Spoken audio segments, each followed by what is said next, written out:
pure and simple. They also reveal a deep violation of the public's trust. And as we come on the air right now at 5, 4 Toledo City Council members are the focus of a federal bribery probe. FBI taking Yvonne Harper, Tyrone Riley, Gary Johnson, and Larry Sykes into custody this morning. Accusations that they accepted bribes in exchange for their votes. Our team has been combing through the documents, talking with legal experts and investigators, and getting reaction from Toledoans about today's stunning developments. Our Sean Haggerty has been diving into the details of this case. He actually talked with all 4 council members this afternoon, and Sean begins our live team coverage right now. Yeah, Lee, I spoke with each of them as they left federal court today, each one seeming pretty shocked by the charges that came down today from investigations the feds say goes back to 2018. All 4 council members did appear in this court today as federal investigators picked them up this morning, and we were there as FBI agents took Larry Sykes and Yvonne Harper into custody. We're told a total of 90 FBI agents were part of the operation this morning, with all 4 council members charged with bribery and extortion, with maximum sentences of 10 and 20 years in prison, respectively. Riley, Sykes, Harper, and Johnson all appeared in front of that federal judge today. All of them were released from custody.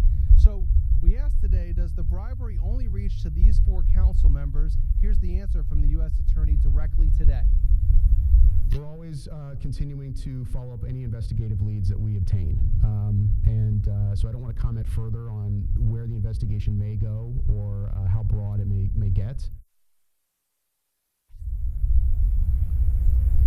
There is a 5th person who is charged in connection with this as well. It's local attorney Keith Mitchell. He is not in custody yet, but from the charging documents, it appears that he was funneling some money into Harper. Now, that according to those documents that were released today. Tonight on Action News at 6 o'clock, you'll hear from all 4 council members as they left court today and what they have to say about these charges. Lee? All right, John, thank you. And these charges in this case spelled out in a 40-page federal indictment.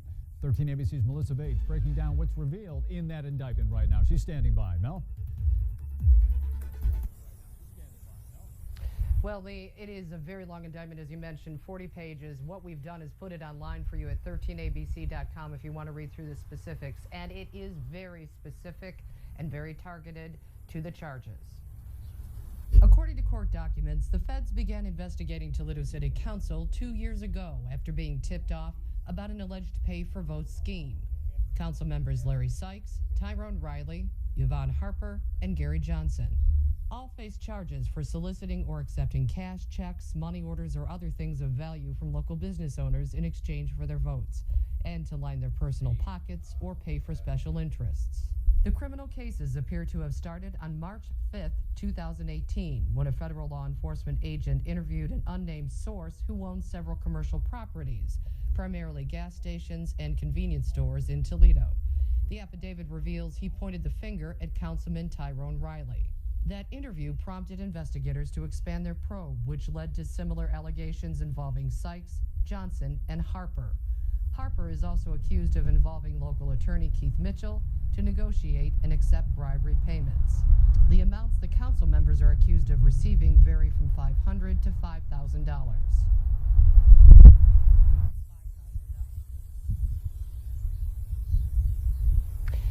And again, as Sean mentioned, the penalties for these federal charges: for bribery, it is 10 years in prison, and for extortion, it is 20. Reporting live, Melissa Bates, 13 ABC Action News. Back to you. All right, Mel, so what do local folks think about the charges in this indictment here? As you can imagine, there are plenty of opinions out there. Our Lisa Guyton on this aspect of the story, hitting the streets, talking with people about the allegations. And Lisa joins us live on the banks of the Maumee River right now. Lisa. Well, Lee, there was certainly a wide range of opinions out on the streets today, but the word I heard over and over again was shock.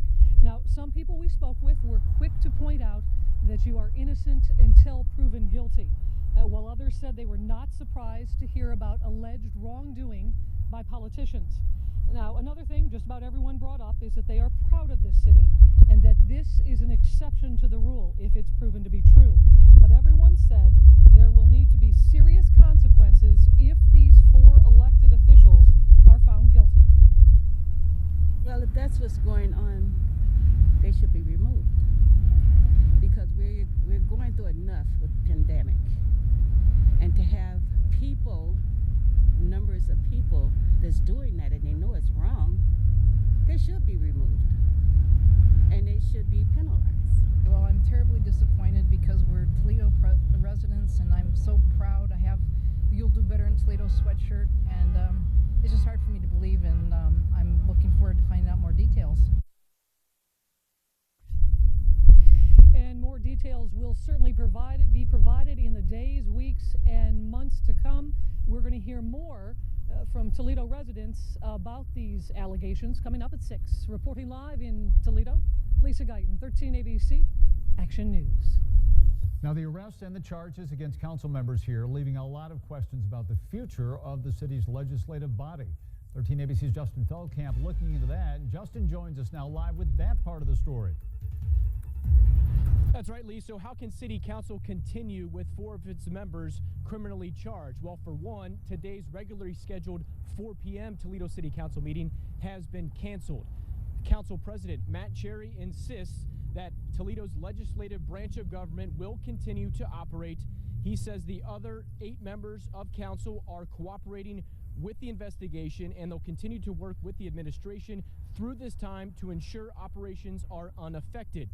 I spoke with a UT law professor who told me council may punish or expel a member for disorderly conduct. A removal could be temporary, but he says if convicted of bribery, that would likely be cause for permanent removal. He also says a council member could be removed through popular recall, and if members are removed, there would be a special election conducted by the local board of elections. The following is a statement from Mark Wagner, the chair of the Lucas County Republican Party. While noting that all 4 of the council members who are charged are Democrats, he says the Lucas County Republicans call for the following immediately. 1, all 4 city council candidates should resign. 2, open elections should be held for each of these open seats. And 3, Yvonne Harper should be removed as executive director of the Lucas County Democratic Party. And just minutes ago, we received an email into the newsroom from the Democratic side, and they are urging the 4 council members to resign. So the Democratic Party here in Toledo is urging 4 Democrats to resign based on these charges. Reporting live in Toledo, Justin Feldkamp, 13 ABC, Action News.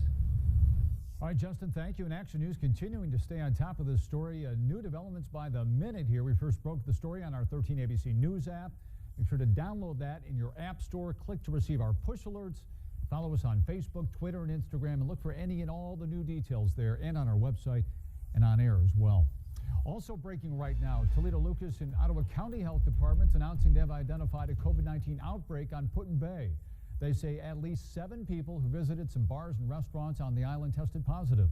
Among those establishments, the Commodore Hotel, the Mist, and Mr. Red's.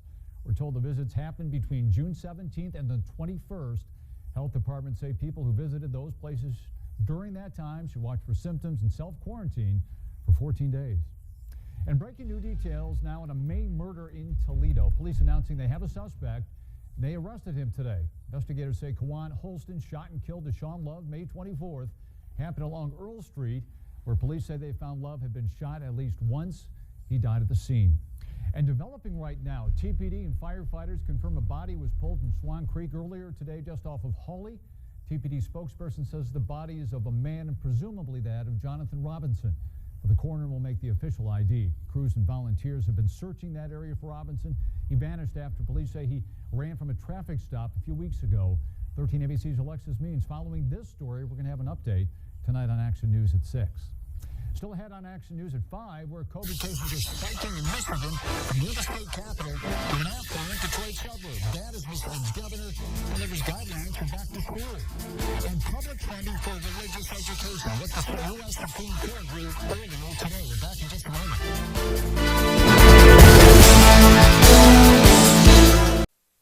Michigan's governor today spelling out the state's plans for allowing the kids to go back to school this fall, in-person learning. Governor Gretchen Whitmer Safe Schools Roadmap outlines a number of safety protocols that each district will have to adopt, like having enough PPE, spacing out the students in the classrooms, and screening for symptoms. And every district has to have 3 plans.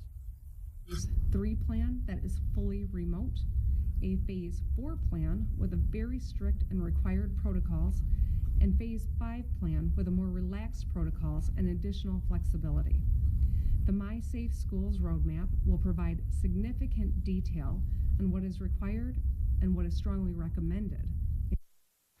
Governor Whitmer also said the state legislature approved $256 million new funding for COVID-19 relief to schools for things to help them buy PPE and technology to learn from home, and children need to stay home to stay safe. And breaking news this hour, minor league baseball, say it ain't so, is officially a no-go this year. Major League Baseball will not be providing its affiliated teams with players for the 2020 season, so no minor league baseball. This year will be the first time in the league's history there won't be any summer baseball play. Toledo Mud Hens president and CEO says the team working on events Toledoans can safely attend, hoping to share those plans next week. Well, coming up, we remember a comedic icon. I'm too busy to talk right now. I just have a deadline.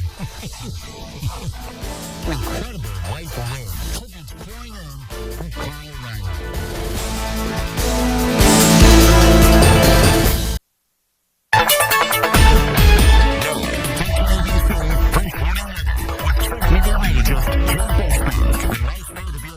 This is Wildwood Metro Park. Earlier today, we've got runners, we've got birds trying to run. It's a quick little marathon for that guy. Kids on the playground, yes, getting some exercise and a little fresh air. Today's high is approaching 90 in most spots. And yeah, those joggers, always perhaps a good idea to run in the shade. Those trees do provide some relief from the sun, and tomorrow, a lot like today. So your runners and walkers forecast tomorrow to be as comfortable as you can. Early is better. So if you're an early riser, sunrise through about 10, 11 o'clock, conditions comfortable and clear. But once we get closer to lunchtime, midday and beyond, we go from fair to poor running conditions. Not that you can't run late in the day, but it will be hot. It is going to be bright and sunny, so no clouds to shade you. And the big story tomorrow is the heat. Highs tomorrow, like today, upper 80s to near 90 degrees. Not a cloud in the sky, just a little bit of that dust perhaps from the Saharan desert. 88's your temperature. East-northeast winds are at 13. With a few of our live shots tonight, we saw those breezes, so a little relief here coming off of Lake Erie. Dew point an even 60 degrees, so just humid. But that'll rise a little bit over the next couple of days. Temps along the lake shore, as we thought, in the 70s and lower 80s, but inland areas, upper 80s, and we do have 1 or 2 90s now. Findlay and Lima, both an even 90 degrees. Let's track temperatures. That, of course, the headline, rain chances not existent in the forecast until the middle of next week. So here we go tonight. A little warmer than last night by a few degrees. Looks like mid to upper 60s. This is about 6 a.m. tomorrow. Tomorrow's highs, like today, inland areas, upper 80s, lakeshore areas, upper 70s to near 80. We take you into early Thursday. No changes. Looks almost like a repeat map. Maybe a little warmer along the lakeshore by a degree, but that's splitting hairs. That's 7 a.m. Thursday, and it looks like we'll hit or surpass 90 on Thursday inland, and much warmer along the lakeshore too. You folks in the mid-80s. How about rain chances? Well, not a whole lot today. To our southwest, though, we're watching this area that flared up. Almost the exact location that happened yesterday. Chicago, northern Indiana, just north of Indy, some strong cells. Notice which way they're moving away from us. So for tonight, low temperature of 66, clear skies, the winds go calm. Tomorrow, your high 88. East winds still make it cooler by the lakeshore, but otherwise blazing sunshine, and we'll classify it as very warm. Boaters out there, a little chop at times, waves a foot, maybe 2 in spots with those east winds 5 to 15. Water temperature at 73, and the lake levels are slowly rising. Tomorrow's forecast around 66 inches. Here's the 7-day. Hot. 95 Friday, 4th of July and Sunday, both 94, and then 94, 95 into next week. Not a raindrop on there, folks. Chance of rain perhaps about 5% for a few of those days, but with this dry air, have to watch for the ground to start drying out. No drought yet. If this continues for a week, week and a half, we could be in a minor drought. And the hot button only replaced by a 4th of July icon. That's correct. Yes, and if Right, folks nice. watch tomorrow, we'll have every day with hot except the 4th of July, which I may just take the 4th of July off to make a point. But It'll be hot too, for sure. hope you get the point. It's All gonna be right, hot. we do. All right, Jay, thank you. Well, new right now, conservatives on the U.S. Supreme Court have issued a ruling that could open the door to more public funding for religious education. The court ruling today in favor of Montana parents who want to use a state scholarship program to send their children to religious schools. This decision, reversing Montana's Supreme Court, which ruled the state constitution bars all state aid for religious education. Chief Justice John Roberts says no state is required to subsidize public education, but if it does, it cannot disqualify some private schools solely because they are religious. Oh, Hollywood, remembering a comedic legend who could do it all, in front of the camera and behind the scenes. Carl Reiner has died. As ABC's Brandy Hitt reports, he leaves behind an incredible legacy of laughter that spans generations. And here he comes now. Carl Reiner was a real television pioneer, and it was on Sid Caesar's Your Show of Shows where he got his start. This, Al, is your story. Back then, he often played the straight man. It was here on early television where his lifelong friendship with Mel Brooks developed. Well, everybody deducts their wife as an exemption. Not as an exemption. Well, as a deduction. Not as a deduction. Then what? As a depreciation. In 1959, Reiner used his experiences as a comedy writer to create a TV pilot called Head of the Family. That's where Daddy writes the show. The network thought he was wrong for the part, and Reiner agreed. The Dick Van Dyke Show. With a new star, the show took off. Reiner produced and acted in the show for 6 years alongside Dick Van Dyke. Mel, let him slice his own bologna. When the show ended its run, Reiner switched to the big screen. You could start a war. Reiner found even more success as a director with films such as Oh God. I don't do miracles. They're too flashy. He also directed a series of Steve Martin vehicles, including All of Me and The Jerk. And I bought a pair. And this is the result. Reiner had 3 children, and his son Rob followed in his entertainment footsteps. Mr. Benedict. Later in life, he returned to acting, appearing as an elderly thief in the Ocean's movies. We're just supposed to walk out of there with $150 million in cash on us? He also made dozens of TV appearances like this one on Boston Legal. I want to be frozen. In 1995, he won an Emmy for his performance on Mad About You. Sure, bring your wife. Why don't you bring your mother? Got any kids? No. Oh, what a shame. I was hoping to feed a whole family. Reiner had impeccable comic timing that reflected his philosophy about writing for comedy. He said, if you imagine yourself as somebody really normal, and if it makes you laugh, it's going to make everybody laugh. For more than half a century, Carl Reiner made us laugh. Brandy Hitt, ABC News, Los Angeles. Amazing life lived there. Well, coming up, talk about turning a negative into a positive. Local coach and mentor, spreading his knowledge and wisdom way beyond the school grounds.